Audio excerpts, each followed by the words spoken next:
What's up, everybody? I'm going to go over 3 moves to practice as a beginner in mace swinging.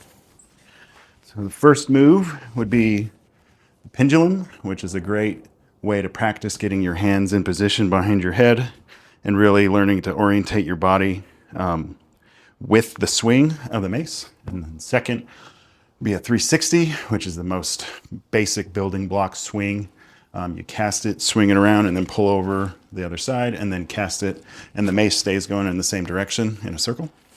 And then finally, we'll do some curl casts, because those are great to break up long sets, and it's just more practice casting the mace, and you can really do it a lot of different ways and get a lot of variety that way.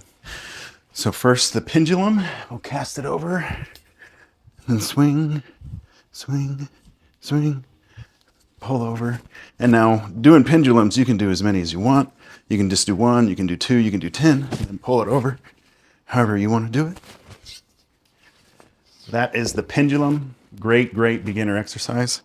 And then second, we'll do the 360. I'll cast it, swing it around, bring it over, cast it in the same direction. And I'll do a different cast.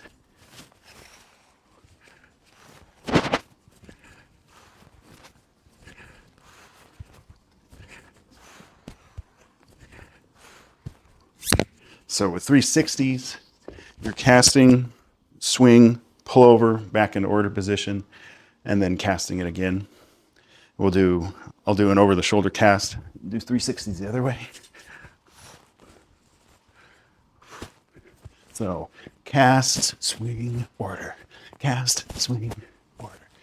That's the 360.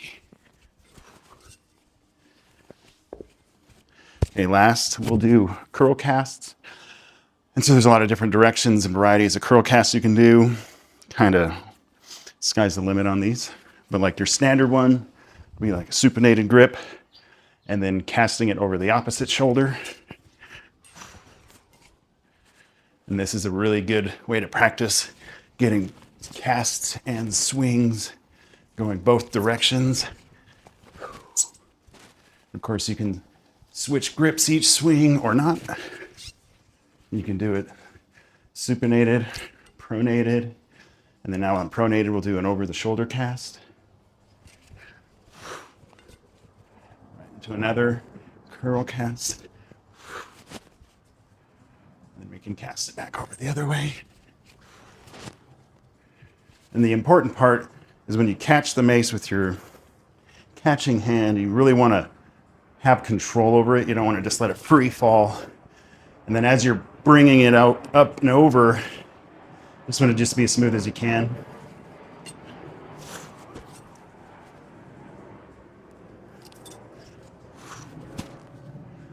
Don't mind BOI, they're busy all the time.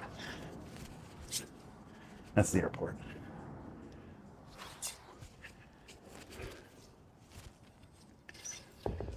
Give those a try and we'll catch you on the next video.